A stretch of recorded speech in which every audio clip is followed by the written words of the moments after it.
Reimagining the community church. Community churches are Christian groups with ties to the community in which they reside, rather than to one of the major Christian denominations. They arose as part of the ecumenical movement, which considered denominational charters and doctrines divisive and elements that hindered inclusivity. But this has often resulted in the baby thrown out with the bathwater, and perhaps in a few cases, the baby being thrown out while keeping the bathwater. The church ought to be embedded in the life of its members, and its members ought to be embedded in the life of one another. The church is not an educational institution, nor does it exist solely to perpetuate itself as a set of dogmas. But the doctrines of the church are not irrelevant or a hindrance to the real work of the church. When Scripture talks of the church of Laodicea or of the church at Philadelphia, it is not talking about a building or a denomination. The world church could be replaced with the community of believers. It would be a huge mistake to likewise replace the term community with group. The church is not just a group of persons, nor even just a group of persons who all believe in the risen Christ. The Apriorian Community Church is not a building nor a group of persons. Nor does Apriorian dedicate sanctuaries or halls for the purpose to meet and listen to preaching. We believe this need is being met by the many local churches. Our mission is to build a community that is a church, or church that is a community in the fullest and best expression of the word. In our vision, this is what reconciliation is all about. We are not reconciled to God as individuals. Salvation is unique and discrete, but reconciliation requires picking up our cross and following Jesus. This is a corporate activity. We are not saved for our own sake, but for the works of faith which brings others to salvation. It is in these works of faith we find reconciliation, not just to God, but to the people of God. Reconciliation is the process that builds the church. We cannot build the church without reconciliation. For this we need a community. We cannot claim faith in God without having faith in the people of God. We cannot have faith in Jesus when we see believers as a source of risk and a threat. This is why we ought not be in debt. It is why we must take our issues to the church and not to the courts of unbelievers. We must eliminate any source of division that exists between us so that we no longer pose a risk to fellow believers. The greatest threat of loss we can encounter is in our ownership of assets. These are things that rightfully belong to God, but which the world has tentatively put in our hands.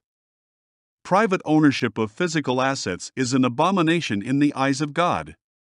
We have no right to the things of the world, and the state has no right to assign a writ of ownership to us. These documents are invalid. We own only what we produce. We cannot own what was created by another. Ownership is inalienable. We are not permitted to make claims on the creations of someone else. We cannot claim ownership of the physical things of the world, which were all created by God. This is why the church must divest itself of all that it does not rightfully own and all that which it has no legitimate claim to, namely all assets which are things of value that have a physical existence. Mankind owns only the value he adds to the things of God. There is not much in its natural state that is usable by human beings. Most things need to be processed or worked on. To have value, assets need to have value added to them by work. Gold in the ground must be found, dug up, processed and refined to be of use to us. So, it is with most things. We own the value of our labor, but not the raw material, not the primal element. This rule can be suspended for personal possessions, but there is no legitimate reason for claiming to own commercial property. Community churches are the proper stewards of commercial property. However, the conventional form of ownership poses risk for the average person. This is because ownership as presently conceived is rooted in power, or the ability to deny access to others. Power is all about control, and control is all about being a gatekeeper of assets. We are stewards, not owners, and not gatekeepers of the planet's resources. The early church held all things in common. This is not communism, as it is not a kind of ownership that has a small group of persons acting as gatekeepers.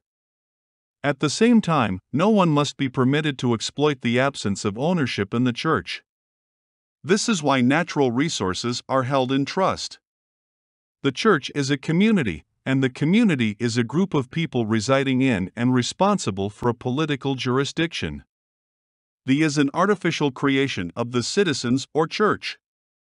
The boundaries of the political jurisdiction are the boundaries of the church. These boundaries define the limits of the church's responsibilities. In this vision of the church is a territory stewarded by a particular congregation. The Apriorian Church of Muskoka is the congregation in Muskoka acting as stewards for the political jurisdiction of Muskoka.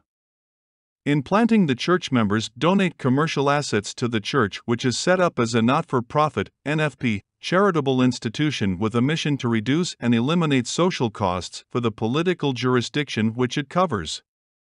Social costs include taxes, debt, interest payments, unemployment, poverty, inflation, and crime. Donors are compensated for their contribution by an issue of preferred shares drawn on the NFP. Preferred shares are issued on par with the domestic currency and used as an alternative medium of exchange and the unit of account. As a currency, preferred shares is contracted to prefers and designated by the symbol.